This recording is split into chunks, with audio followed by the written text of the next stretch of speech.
आप भी जानते हैं कि हम किस दौर से गुजरते हुए आ रहे हैं और किस दौर से गुजर रहे हैं। कितना बदलाव पिछले 10 सालों में हुआ, 10 सालों पहले क्या होता था वो आप सब जानते हैं। आज ये आपकी स्थिति परिस्थिति एक अलग है कि जब आपने एक रास्ते के लिए खुलवाने को, वो समय होगा कि जब रास्ता नहीं खुलवा पाए होंगे और खुलवा नहीं पाए होंगे।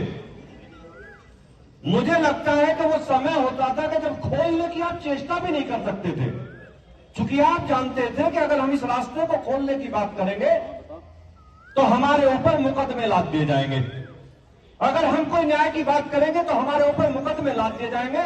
मैं धन्यवाद देता हूं उत्तर प्रदेश के यशस्वी मुख्यमंत्री जी को कि आपने इन लोगों के अंदर इतनी सामर्थ्य और शक्ति दी है कि आज अपना रास्ता जबरदस्ती भी खोल सकते हैं।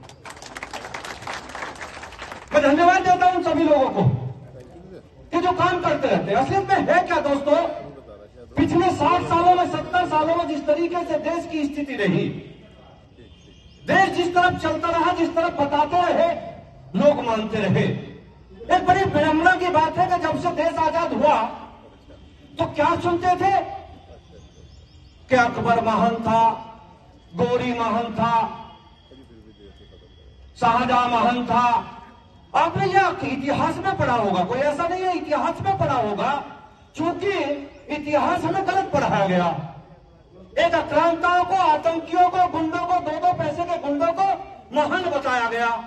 क्यों बताया गया कि जब से देश में कांग्रेस की सरकार बनी, उस सरकार ने, अगर एचआरडी मिनिस्टर का आप इतिहास उठा के देखेंगे तो एक ही वर्ग का एचआरडी मिनिस्टर बनता रहा। और जो महान थे, छत्रपति शिवाजी, महारानी लक्ष्मीबाई, अहिल्याबाई होलकर, महाराणा प्रताप, पृथ्वीराज चौहान, उन्हें इतिहास से गायब करते रहे।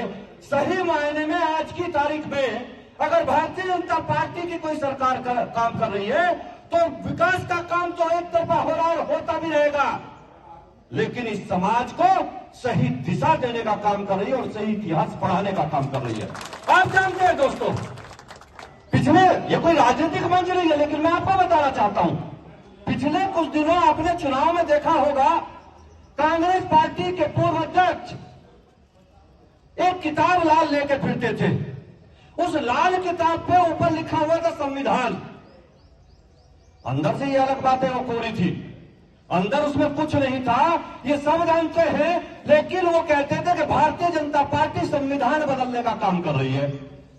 मैं आपको बताना चाहता हूं, जब कांग्रेस की सरकार देश में रही तो 80 से 85 बार संविधान को बदला गया, संविधान बदला गया, अपने हिसाब से संविधान को मोड़ा गया।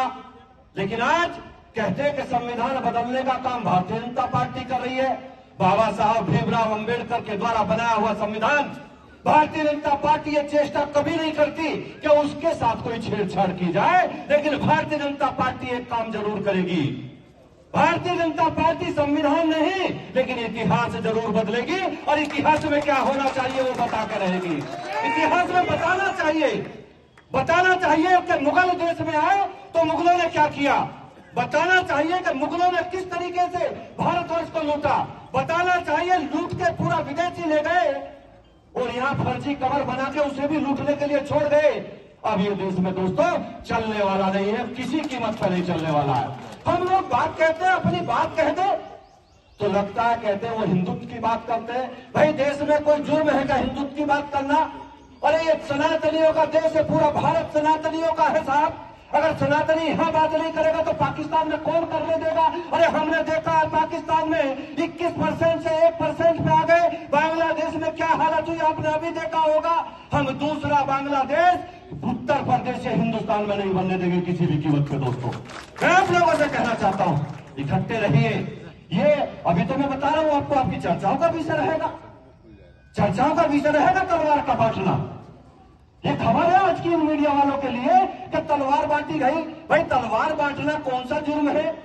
मैं तो ये कह रहा हूं, आपको बधाई देता हूं संयुक्त मोर्चा के लोगों को कि इसी बहाने से घर घर तलवार पहुंचा दो। 8 दिन में एक कार्यक्रम इसी तरीके का करते रहो, घर घर पहुंचा दो।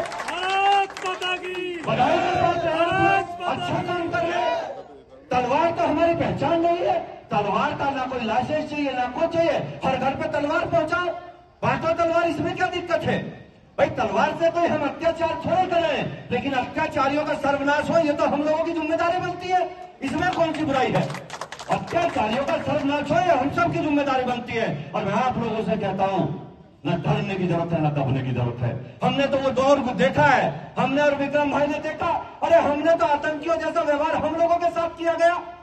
आपने देखा होगा जब मुजफ्फरनगर में दंगे हुए, दंगा करने वाले बिरयानी कह रहे थे और हम और विक्रम सैनी जैसे जेल में पड़े थे, जेल में पड़े थे, जेल में पर्दाजा झेल रहे थे। और आपने देखा होगा जब भी न विक्रम सैनी न संगीत सोम किसी ने न दबने की कोशिश की थी, न दबा था, मुंह तोड़ जवाब दिया गया था। दोस्तों एक समय था समाजवादी पार्टी की सरकार हुआ करती थी उत्तर प्रदेश में, हम लोगों पर रासुका तक लगाई गई, हम लोगों पे आतंकवाद तक के मुकदमे लगाए गए, मुझ पर खुद आतंकवाद तक के मुकदमे लगाए गए। आप लोगों ने कितनी प्रताड़ना झेली है। दोस्तों मैं आप लोगों से कहना चाहता हूं, अभी ये देश की स्थिति देखिए। अखिलेश यादव पूर्व मुख्यमंत्री, और अगर मैं सही से बताऊं कि मुगल शासन के आखिरी बादशाह अखिलेश यादव अब जिंदगी में उत्तर प्रदेश के सीएम नहीं बनने जा रहे भाई, जिंदगी में नहीं नंबर आ सकता उनका अब। और वो बात करते पीडीए की। अरे पीडीए का ऐसा कौन सा काम है जो आप पीडीए का काम करते हो? पीडीए की तो फुल फॉर्म भी लोगों को नहीं पता। जो आपकी मानसिकता है आपने उस मानसिकता से बनाया है। पीडीए की फुल फॉर्म तुम झूठी कुछ भी बताते रहो, मेरी नजरों में पीडीए की फुल फॉर्म है पाकिस्तान डेवलपमेंट अथॉरिटी, दूसरा कोई नाम नहीं है उसका। उसका नाम केवल पाकिस्तान डेवलपमेंट अथॉरिटी है। और वो हमारे देश के वीर जवान, हमारे देश के यशस्वी प्रधानमंत्री जब निर्णय लेते हैं कि हमारे यहाँ पहलगांव में अगर हमारे वीरों को, हमारे युवाओं को गोली से भूना गया तो हम जवाब देंगे। अब वो सरकारें गई ना साहब, जब कहती थी पीस टॉक करेंगे, पीस टॉक का समय गया। अब पीस टॉक का समय नहीं गया, अब तो पीस तरीके से ठोकेंगे, घर में जाके ठोकेंगे, समय वो है। अब समय वो है दोस्तों, हम पीस करते करते घर में ठोक देते, हम बताते रहे। देखिए पूरी दुनिया को यह पता था कि आज कल का दिन है भाई।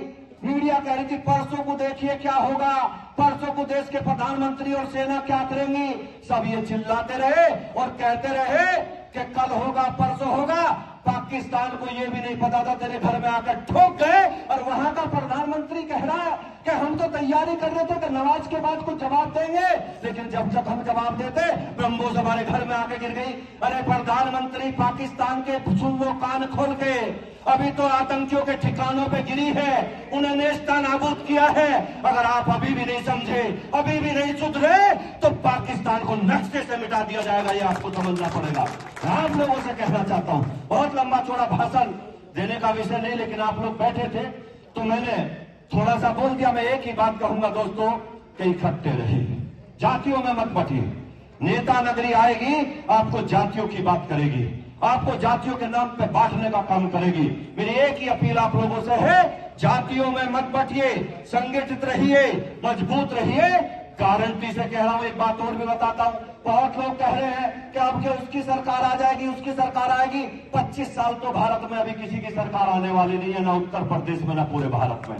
भारतीय जनता पार्टी की सरकार रहेगी। अब क्यों रहेगी भाई, क्यों रहेगी? आप भी जानते हैं कि 370 हटाना था, हट गया ना, 35 से हट गई ना। लोग कहते थे कि राम मंदिर नहीं बन पाएगा, राम मंदिर की अगर बात हुई तो देश में आग लग जाएगी। अरे देश में आग लगना तो दूर, 35 से भी हट गई, 370 भी हट गई, और आप देखिए राम मंदिर भी बन गया। एक उपला भी जला पाया कोई भाई? जो देश में आग लगाने की बात करते थे वो उपला भी जला पाया क्या? अभी लोग कह रहे हैं अध्यक्ष जी कि जब तक तो भारतीय जनता पार्टी जाती नहीं, जब तक मथुरा और काशी दोनों का निर्णय होकर यहाँ नहीं बन जाता, तब तक कोई नहीं जा रहा भाई। अभी तो लोगों ने मन बना लिया कि काशी मथुरा दोनों भव्य राम मंदिर, जैसे राम मंदिर बना ऐसे ही दोनों जगह मंदिर बनने जा रहे हैं। लोग कहते हैं विवादित बात करता है। मैंने एक बात पीछे अभी एक मंच से कह दी थी कि जब ये बताइए काशी में या मथुरा में हम लोगों के मंदिर गिराए गए तो किसी कोर्ट का आदेश लिया था क्या? तो हम कौन से कोर्ट के आदेश की अवहेलना कर रहे हैं? जब उन्होंने आदेश नहीं लिया था, आज जरूरत हमें नहीं होनी चाहिए कोर्ट के आदेश की। आज निर्णय है कि काशी और मथुरा दोनों जगह भव्य मंदिर बनना चाहिए। मैं बहुत देर बोल सकता था, बहुत देर बोलना भी चाहता था, लेकिन समय की बाध्यता है। मैं आप लोगों से एक ही निवेदन करूंगा, मैं संयुक्त मोर्चा के सभी पदाधिकारियों से कहूंगा कि आप लोग अलग अलग मत बटिए, इकट्ठे रहिए, मजबूत रहिए, और विक्रम भाई से कहूंगा इसे तलवार को खाली करके निकाले रखिए। इसी तरीके से काम ठीक चलता रहेगा। बहुत बहुत धन्यवाद। जय हिंद, जय भारत, भारत माता की।